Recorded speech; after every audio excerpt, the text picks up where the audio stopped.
Serious छ त बहिनी। हो र? हो त नि।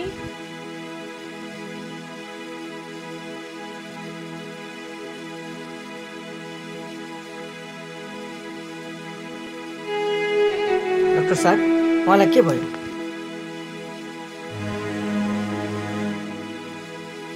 I'm sorry is dead.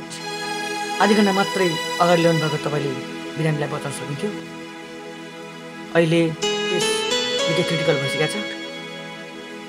Now he is dead. I'm sorry. Now he is dead. So this is death certificate. तपाईँले आफ्नो बिरामीलाई लिएर जान सक्नुहुन्छ। Okay thank you.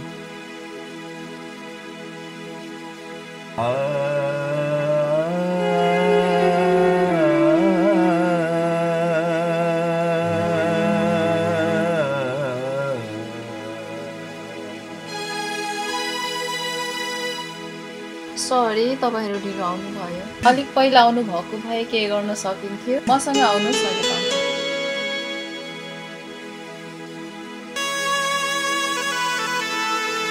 बिल लिएर काउन्टरमा जानुस्, पैसा तिरेर बिरामी लिएर जानु। हस्।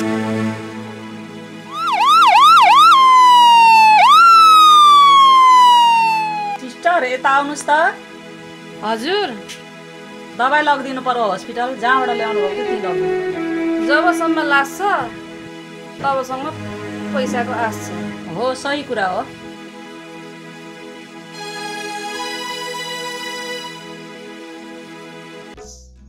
लिनुस् त। हुन्छ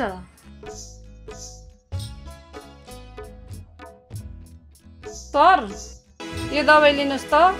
जबसम्म बिरामीको सास रहन्छ तबसम्म लक्ष्मीको बास रहन्छ। हुन्छ हस्। के भएर? मान्छे त डेट भइसकेको छ। ला हो र? सिस्टर बिरामी त मरिसकेको छ नि। आएको माल राख्नु पर्यो, मिल्छ होला नि? उहाँको मान्छेलाई बोलाउनुहोस् न। हुन्छ भइहाल्छ नि। भन्नुहोस् न। केही सल्लाह गर्नु छ। ल हस्। कति नाटक गरेको मरेको मान्छेलाई छोरी। डाक्टरले पनि के गरेको। हो नि मम्मी, कति नाटक गरेको डाक्टरहरूले पनि। बिरामीको मान्छे को हुनुहुन्छ यहाँ? एकजना आउनु पर्यो।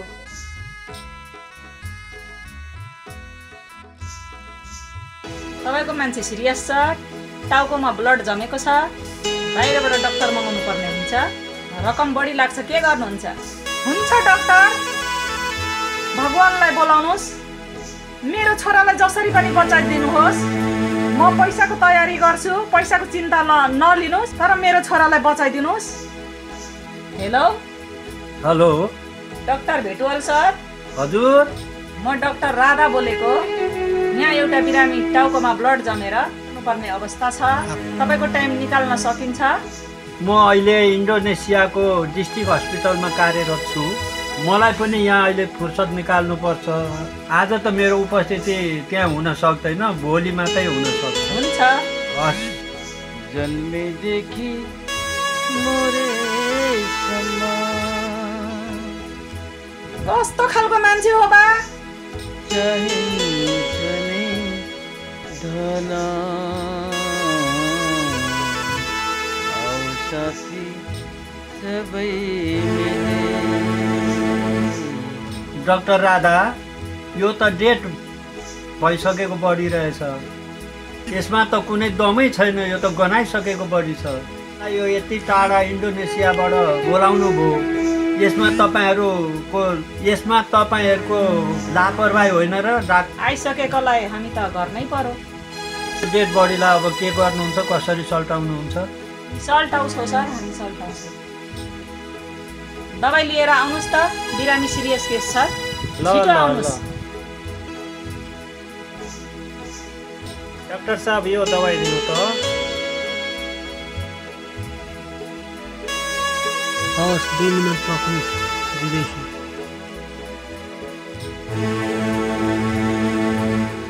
लिनुहोस् त। त्यहाँ बस्नुहोस्। तपाईँलाई भन्नै पर्नेछ एउटा कुरा।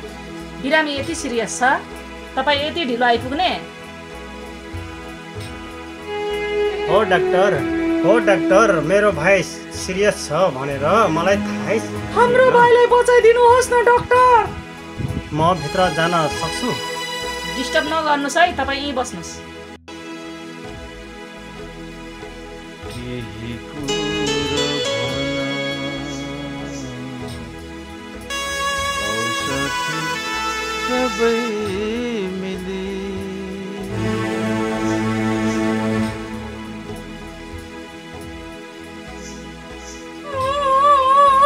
मेरो बाबु।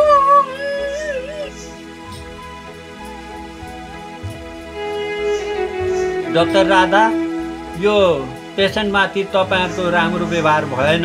सर मिलेरै त खाने हो नि। मलाई चाहिँदैन डाक्टर साहब, अब चाहिँ हटाइहाल्नुहोस् है। यो अब दुर्गन्ध हुन्छ, सर। भइसक्यो यसलाई। हुन्छ सर।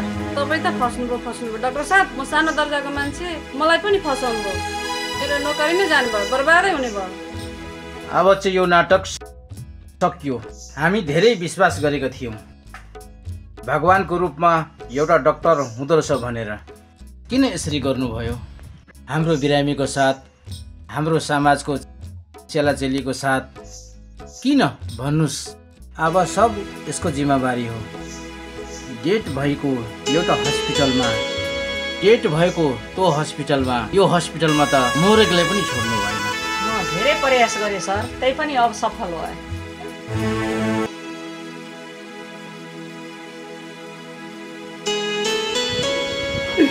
यो समाजले हाम्रो नानीहरू हाम्रो बच्चाहरू भविष्यमाथि खेलवाड गरेको म हेर्न सक्दिनँ। यसले अन्याय भोगलाई नै ल्याएरै छर्छु म। हामी छाड्ने बेला छैन।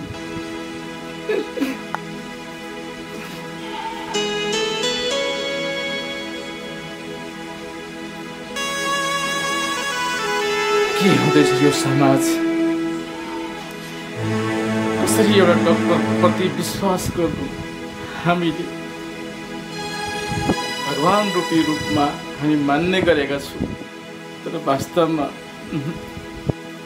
ठगको प्रविधिले गर्दाखेरि केही डाक्टरहरू बिरामीप्रति खेलवाड गरिरहेका छन्।